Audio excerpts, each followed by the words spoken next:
Peace, y'all. Jonny Fastlane here. So, the dude that killed Nipsey Hussle just got caught, and Boosie called 6ix9ine the devil. Plus, J. Cole takes the entire Dreamville rap camp. Let's talk hip-hop.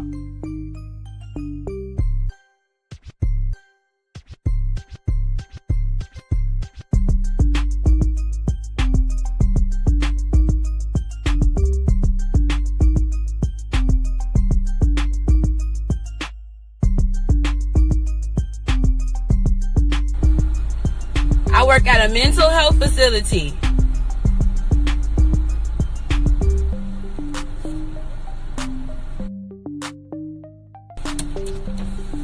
I work here. Okay. Yeah. Good thing you're late today or you went out to lunch. Is this him? I think so. This is the guy? It's not positive yet, but it might be. Oh my God, this look like him. This is the guy that everybody been oh my God. See? Front row to the news. Oh Jesus Christ.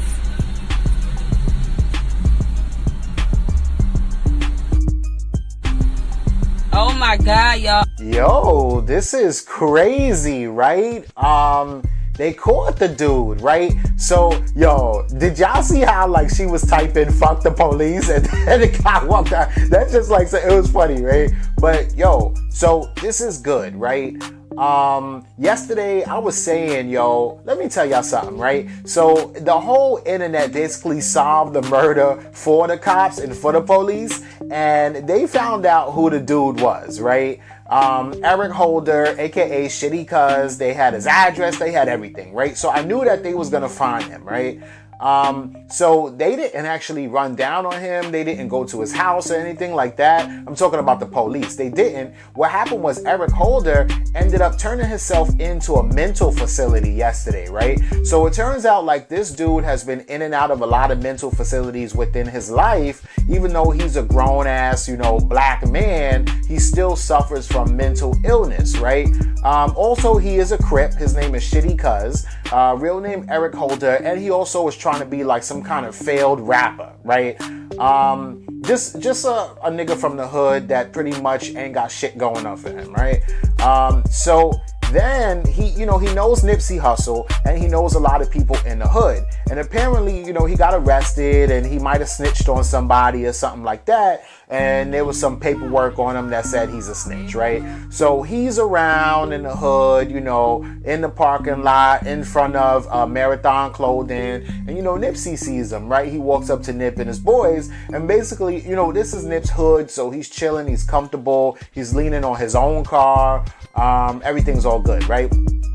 But the dude approaches Nip, and Nip is like, nah, this is the crazy thing, because Nip was a real ass dude, right? And he died keeping it real, right? He died following the principles and the rules that we all are supposed to follow as far as like hood politics and everything goes, right? So what's one of the rules, right? You see a snitch, you don't fuck with snitches. We don't talk to them. It's not like we're gonna beat up a snitch or kill him or throw him in a trash can or chastise him, but we're also not gonna be cool with him, right? So the dude approached Nipsey. Dude is a known snitch. Nip is like, bro, you can't really be hanging out around me.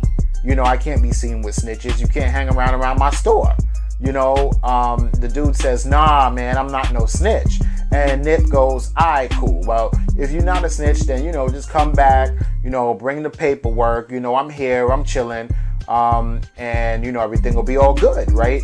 So the dude says, I bet, I'm gonna come back with the paperwork, right? But instead, he comes back shooting, right? Shoots not only Nipsey, but two of his homeboys too. I think, both of them was in a hospital. I think one of his other homeboys just passed away yesterday. And you see that he shot Nipsey 5 times in the chest, walked over him, shot him in the head, and then kicked him in the head after that, and then ran to the car where the girl was waiting, and then apparently everybody was looking for him. He felt the pressure, and then he went to a mental facility, right? So it is crazy, the way that he did Nipsey. But it's a good thing that, the cops did get him, right? I wish the streets would have got him. I wish that they would have did him like how he did Nipsey. But whatever, the cops got him first, right? So you know, you're in California, you kill somebody, so you're probably going to get the death penalty, right? This guy's not going to see the light of day. But he might be able to avoid the death penalty because he does have mental issues and he has been documented to being treated for those mental issues. So if they say you can't give the dude the death penalty because of that, then he's in jail for life, you know, or prison for life, which he probably will be. You know what I'm saying? I'm sure this is not going to provide any kind of closure for anybody. It definitely doesn't make me feel any better that, you know, they caught him. But, you know, it's a good thing that they did get him, though, right?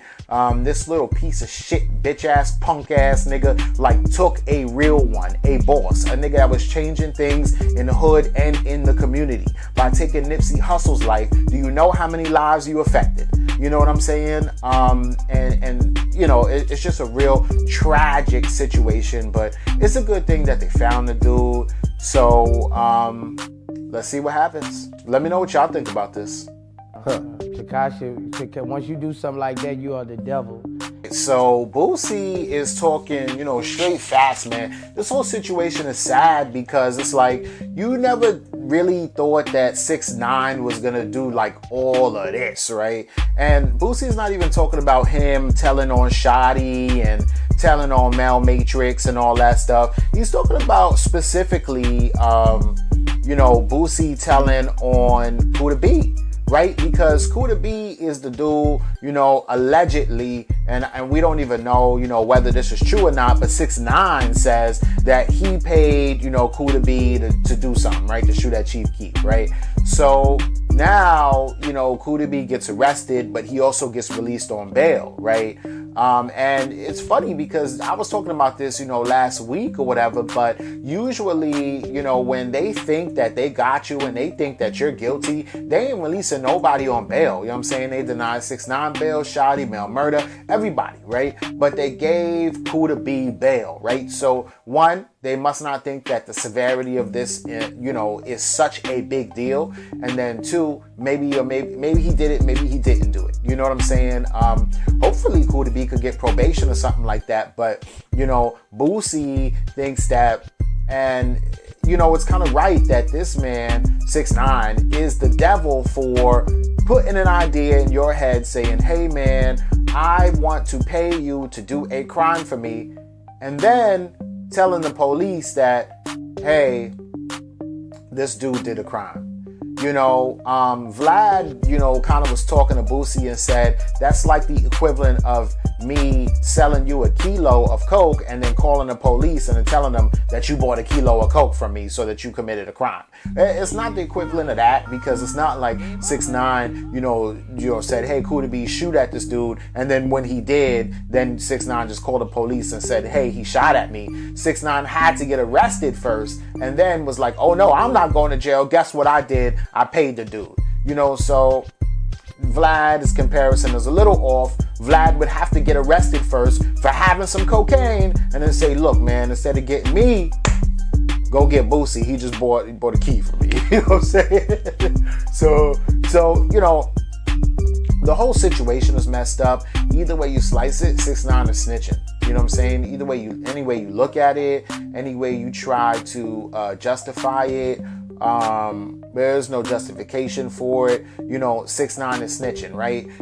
You sign up for it, right? So when you sign up to be a football player, you know that you're gonna have to be in practice pretty much every day. All day, late at night, running around on the field all day, right? If you sign up to be a nurse, you know that you might be on call and have to go to the emergency room. You know that you're going to have to give people needles. You know that you're going to have to see blood, right? If you sign up to be a teacher, you're going to have to deal with people's snotty nose ass kids every day. You also need to have a curriculum. You have to have a lesson plan. You know what I'm saying? If you sign up to be a gangster, you got to walk with your pistol, right? And you're probably going to get arrested a few times. Maybe one of those times you get arrested, you might be facing some big years, but the whole thing is you can't tell on anybody because you signed up for that. You know what I'm saying? So you signed up to be a gangster, but you're not following the gangster code, right? That's like signing up to be an Olympic swimmer and then you don't want to put on your bathing suit and jump in the water and swim and get wet.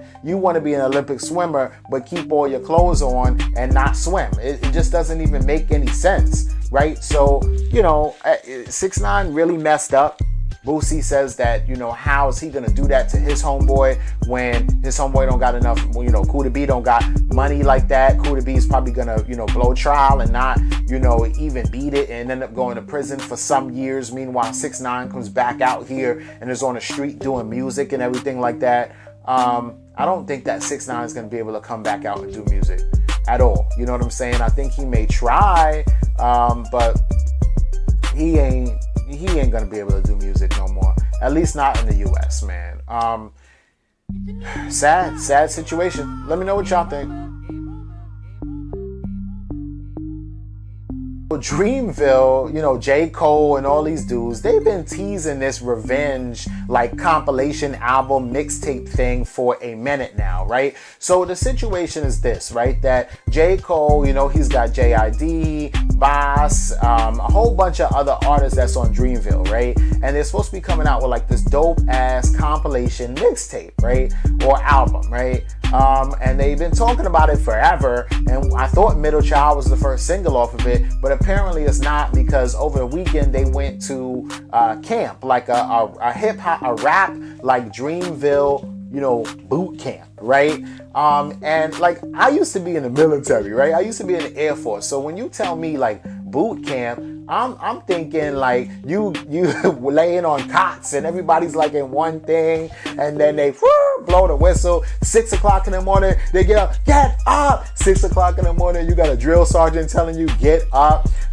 Then they just jump up and grab their rhyme book and start writing. You know what I'm saying? They sweating, they writing, they sweating. Get it into shape, write it again. You know what I'm saying? That's what I think of when I think about a hip hop boot camp or something. You know what I mean? But I'm sure that it probably wasn't none of that. You know what I'm saying?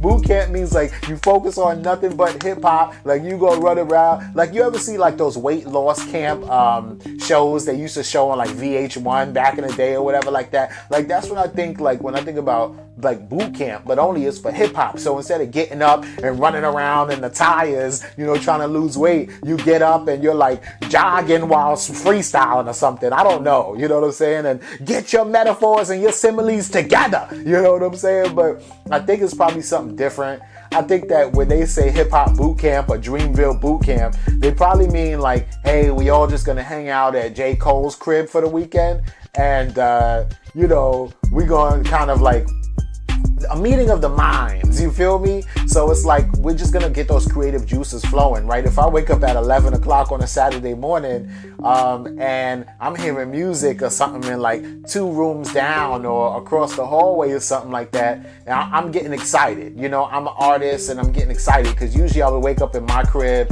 and it's just, the dogs barking or my girl getting on my nerves or something. But if I'm waking up at J. Cole's house on this hip hop boot camp, him and Boss are across the hallway already in the lab, recording something. So now I'm inspired, I'm JID, I'm inspired, I'm getting up, I'm coming across the hall, I'm seeing what they doing. Oh, that's fire, let me jump on it, you know what I'm saying? Boop, that's a song for the compilation joint, whatever it is, right? So obviously a lot of that stuff is not done yet.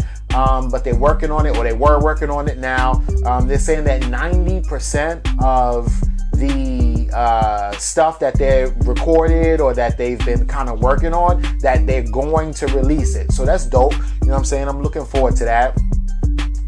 Chris Bosh, an NBA player, out of the blue. I mean, y'all know Chris Bosh, but out of the blue, he hit up J. Cole and was like, yo, y'all doing that boot camp shit? Let me come through for a couple days. So he came through. Turns out Chris Bosh produces, he makes beats. T-Minus heard a beat that he did. T-Minus thought the beat was fire. But T-Minus didn't use the whole beat, but T-Minus used the drums that Chris Bosh, came up with. on the track that, you know, he produced. So, you know, he's gonna get some production credit for that, Chris Bosh. So that's gonna be dope. Like, I'm looking forward to seeing it, man. Like, I just want them to hurry up and drop it. Like, I mean, I'm not trying to rush you. I don't want to rush you. I'm speaking from like a fan point of view right now, right? Like, I don't want to rush your process or nothing like that. But we fiending for like this Dreamville compilation album. You know what I'm saying? So that's the only reason why I'm rushing you. But I do want you to take your time and make sure that it's good, as I know it will be. You know what I'm saying? You know, you just get excited as a fan. Let me know what y'all think about all this in the comments down below. Are y'all happy they caught Nipsey's killer? What about 6ix9ine? And then, of course, J.I.D., you know, J. Cole and the rest of Dreamville.